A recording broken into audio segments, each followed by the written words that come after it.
En cette journée mondiale du diabète, Askan met la lumière sur une maladie qui progresse silencieusement dans nos communautés. Avec le Dr Zainabou Mbow, nous revenons sur les signes d'alerte, les facteurs de risque et les gestes qui peuvent réellement changer une vie. Bienvenue dans cet épisode spécial d'Askan Talk, dédié à la prévention et à la connaissance du diabète. Bonjour, c'est Dr Mbow Zainabou. Je suis médecin de santé publique à la division de lutte contre les maladies non transmissibles, où je suis responsable du bureau de lutte contre les maladies cardiovasculaires et métaboliques. Alors, pour définir le diabète de manière assez simplifiée, on peut dire que c'est dû à un état où on a une hyperglycémie, c'est-à-dire qu'on a un taux de sucre qui est élevé dans le sang de manière chronique. Et c'est ça dû aussi à soit un déficit ou bien une absence de sécrétion d'une hormone qu'on appelle insuline, mais qui aussi peut être entre autres lié à des facteurs qui peuvent être environnementaux et génétiques. Donc on peut dire qu'on a trois types de diabète qui sont les plus courants. Nous avons le diabète de type 1, que l'on voit le plus souvent chez l'enfant et l'adolescent. Et ce diabète de type 1 est dû à une destruction du pancréas, qui est un organe qui se situe donc dans notre corps. Et ce pancréas est responsable de la production de l'insuline, qui est l'insuline qui régule le sucre dans le sang. Donc, quand il y a destruction du pancréas, il y a donc un déficit ou bien même quelquefois absence de sécrétion de cette insuline. Et là, c'est ce qui explique la survenue du diabète de type 1. À côté, nous avons le diabète de type 2, qui est la forme qui est la plus répandue, qu'on voit le plus souvent et que l'on retrouve chez les adultes. Et ce diabète de type 2 est fortement lié aux facteurs de risque. Ces facteurs de risque, c'est d'abord la mauvaise alimentation qui est trop riche en sel, en sucre, en matière grasse. Il y a l'inactivité physique, il y a le surpoids, il y a l'obésité et il y a la consommation de tabac, d'alcool, le stress. Donc, en gros, c'est ces facteurs de risque-là qui entraînent la survenue du diabète de type 2. Et nous avons aussi le diabète gestationnel que l'on retrouve le plus souvent chez les femmes durant la grossesse. Et qui à la fin de la grossesse, au moment de l'accouchement, ce diabète peut régresser, peut disparaître et la femme va retrouver des taux de sucre normaux.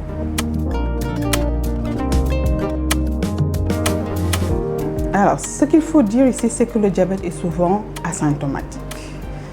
Asymptomatique, les gens découvrent souvent leur diabète au moment de faire un bilan de manière fortuite. Ils se retrouvent avec des taux de sucre qui sont élevés. Ou bien, quelquefois, c'est quand il y a survenu de certains signes, c'est-à-dire que la personne a remarqué que, par exemple, qu'elle a beaucoup maigri et que, contrairement à l'amaigrissement, c'est une personne qui a l'appétit qui est conservé, voire même qui est augmenté. La personne peut remarquer aussi que la nuit, elle se lève plusieurs fois pour aller uriner, donc il y a cette envie d'uriner qui augmente beaucoup. Mais aussi, c'est associé à une sensation de soif intense. Donc, cette personne a tout le temps envie de boire.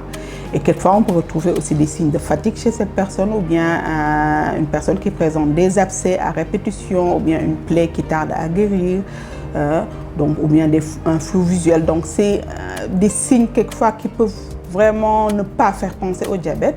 Mais il faut retenir que le plus souvent, ce diabète est asymptomatique et la découverte est souvent fortuite.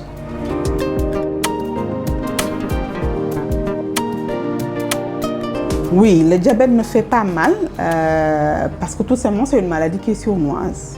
Donc, elle détruit de manière silencieuse, entraînant des complications et la personne va venir à l'hôpital au stade de complications. Ce qui fait qu'il faut qu'on incite les gens, à partir d'un certain âge, à partir de 40 ans, d'aller se faire dépister régulièrement. Au moins aller faire leur glycémie. Et d'autant plus si on est issu d'une famille où on a des parents qui sont diabétiques, là ça doit faire alerter la personne à aller régulièrement se faire dépister. Et vu aussi notre comportement, notre hygiène de vie qui n'est pas assez saine, donc là aussi on doit au moins durant l'année, 2 fois, aller faire une glycémie pour voir ne serait-ce que notre taux de sucre dans le sang.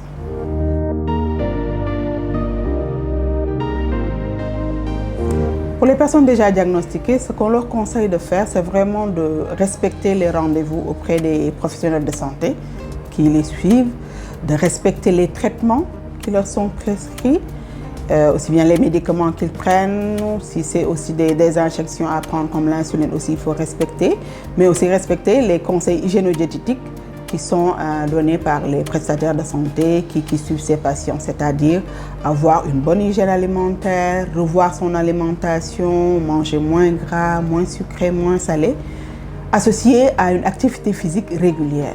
Donc l'activité physique régulière aussi va beaucoup nous aider et ça va entraîner une perte de poids. Donc si on était en surpoids ou bien obèse, donc on verra qu'il y aura une perte de poids. Et tous ces conseils réunis vont vraiment permettre de bien réguler le sucre et d'avoir une maladie qui ne va pas trop progresser rapidement vers les complications.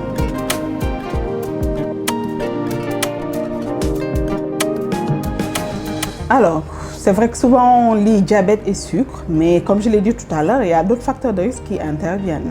Donc, à part le sucre, il y a le fait de manger trop sucré, trop salé du moins, de manger trop gras, mais aussi le fait d'être sédentaire, ne pas bouger. Ça aussi, ce sont des facteurs qui peuvent vraiment favoriser la survenue du diabète et qui peuvent aussi, si on est diabétique, favoriser la survenue de complications. Donc, il faudrait revoir, comme je l'ai dit tout à l'heure, c'est avoir des comportements sains, avoir une bonne hygiène alimentaire, avoir un mode de vie sain pour pouvoir vraiment faire de sorte que ne pas avoir ces maladies non transmissibles comme le diabète.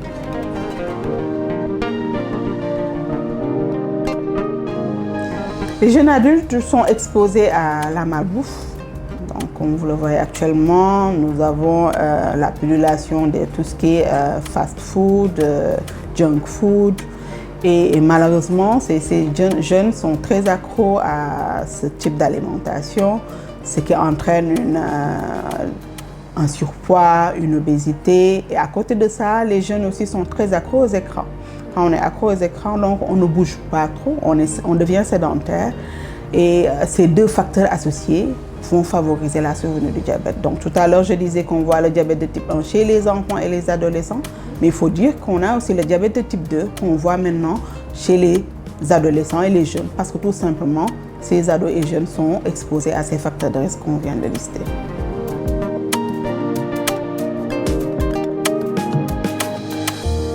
À la communauté, le message qu'on voudrait vraiment lancer, c'est qu'on fasse un dépistage régulier, que les personnes aient à l'esprit que le diabète est une maladie qui est sournoise, qui est souvent silencieuse, ne pas attendre qu'on ait des signes pour aller à l'hôpital, mais plutôt favoriser le dépistage précoce. Donc aller faire régulièrement le dépistage à partir de 40 ans. Si on est issu aussi de familles qui présentent où on a des cas de diabète aussi, pensez même avant 40 ans, aller régulièrement dans les structures sanitaires pour faire une glycémie, pour voir son taux de sucre. Et pour les personnes diabétiques, c'est de respecter leur traitement. Respecter leur traitement, respecter les rendez-vous, et ça c'est pour éviter la survenue de complications. Pour la population générale, c'est de revoir nos comportements, avoir une meilleure hygiène de vie, avoir des comportements sains, manger sainement, bouger, surtout bouger, parce qu'on voit qu'on a une population qui est de plus en plus sédentaire. Donc il faudrait qu'on puisse faire une activité physique régulière. L'important c'est la régularité. Donc au moins 3 fois dans la semaine, faire 30 minutes de marche et puis voir progressivement comment augmenter cela.